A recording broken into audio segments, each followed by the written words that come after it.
Rangpur smart team করেছে, যেটা করেছে হাকডাক খুব করেছে, পরে কিন্তু সবাইকে খোঁচা দিয়ে দাম বাড়িয়ে নিজে চুপ করে বসে গেছে। এই তিনটি দলের কেউই বলতে পারে না আমরা চ্যাম্পিয়ন কিংবা ফাইনাল খেলবো।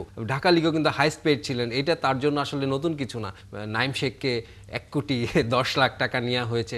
নিলামটা আমি দেখেছি, আপনার লাইভ দেখেছি, আপনি কভার করেছেন লাইভটা। তো নিলাম নিয়ে আমার মনে হয় যে একটা বেশ একটা কৌতূহল আছে সবার ভিতরে যে কেমন দল হলো চিটাগাং এই ব্যাপারটা। মানে এই যে মাঠের বাইরে যে বিতর্ক ঘটনা সেগুলো কেউ এখন ফোকাস করতে পারছে না বা দিচ্ছে না, এবং বিসিবি কিন্তু খুব একটা পাতা দিচ্ছে না, যেটা আমরা রিপোর্টে শুনলাম। আপনি বলছিলেন যে নিলামের কথা, সেখানে এখন পর্যন্ত আপনার দেখা সেরা দল কোনটি হয়েছে এবং কোন দলে ভালো বিদেশি প্লেয়ার তো আমরা খুব একটা পাইনি। কি মনে হচ্ছে সামনে দলগুলো কি বিদেশিদের যেহেতু নিয়ে আসার একটা সুযোগ রয়েছে, কোন জায়গাটা জোর দেওয়া উচিত?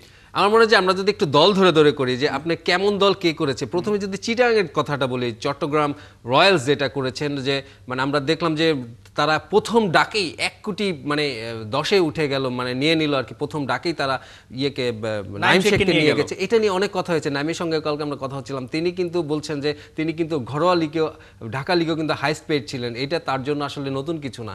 কিন্তু আসলে সমর্থক এবং দর্শকদের জন্য আসলে এটা কিন্তু মানে যেহেতু অবাক করেছে, এবং যে 1,10,00,000 দেয়। তো ব্যাপারটা হয়েছে কি, মানে চিটাগাং যেটা মনে হয়েছে তারা নিলাম হাট থেকে সবচেয়ে ভালো মানে ক্রিকেটারকে কিনেছে, তার টাকাতে সে কিনেছে, আমরা হয়তো কিছু বলতে পারবো না। কিন্তু অ্যাঞ্জেলো পেরেরা 35 বছর বয়স, জিয়া, এই সব ব্যাপারটা নিয়ে কিন্তু চিটাগাং যেটা মনে হয়েছে একটু মিস্টিরিয়াস সবার কাছে লেগেছে। তারা কি করছে এটা, মানে যেখানে আরো প্লেয়ার রয়েছে, আরো প্লেয়ার সুবাগত হোম আসালাঙ্কা ছিল, এরা রয়েছে, মানে একে রেখে আপনি পেরেরাকে নিলেন, জিয়াকে কি করছে তারা বুঝতে পারছে চিটাগাং এটা বুঝতে পারছেন। এবং চিটাগাং এবং সিলেট এবং ঢাকা এই তিনটি দলকে যদি দেখেন, তিনটি দলে কিন্তু প্রত্যেকটা ভেন্যুতে খেলা হয়, এবং তাদের দুর্ভাগ্য এটাই যে তারা কোনো আসরেই এই তিনটি দলের কেউই বলতে পারে না আমরা চ্যাম্পিয়ন কিংবা ফাইনাল খেলবো। এটা কেন হচ্ছে আমি বুঝি না। চিটাগাং গিয়ে মানে সবসময় একটা মিস্টিরিয়াস ব্যাপার থেকে যাচ্ছে। আপনি সিলেটকে দেখেন, সিলেট কিন্তু নিলামে একদম মানে যেটা করেছে হাকডাক খুব করেছে, পরে কিন্তু সবাইকে খোঁচা দিয়ে দাম বাড়িয়ে নিজে চুপ করে বসে গেছে।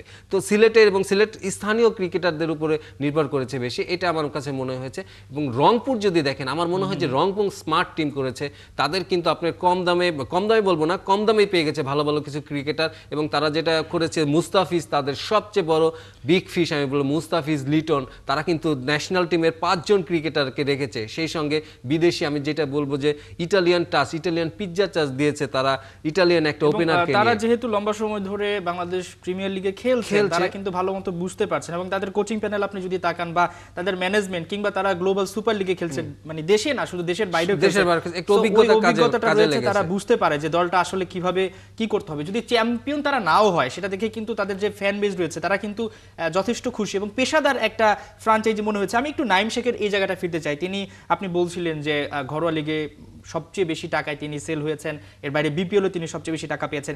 কি মনে হয় তার এই দামটা ওঠার পেছনে যে কোনো তারকা ক্রিকেটার নেই, সেই সাকিব তামিম, বা আজকে যদি সাকিব তামিম থাকতো বা আরো ভালো প্লেয়ার থাকতো, সেক্ষেত্রে কি তিনি এই দামটা পেতেন কিনা, একটা বড় প্রশ্ন। অর্থাৎ তারকার অভাবেই কি নাইমের এই দামটা ওঠার পেছনে বড় কারণ কিনা? দেখেন, আপনি নাইমের আমি হিসাব করছিলাম, নাইম গত বছর বিপিএলে আপনি সব 500 মতন মনে রান করেছে, তো হাইয়েস্ট রান গেটার। তো এইবারও যদি আমি ধরি যে নাইম যদি এবার 500 রান করে এবং তার দাম হচ্ছে 1,10,00,000, তাহলে তার এক একটি রানের দাম পড়বে 22,000 টাকা।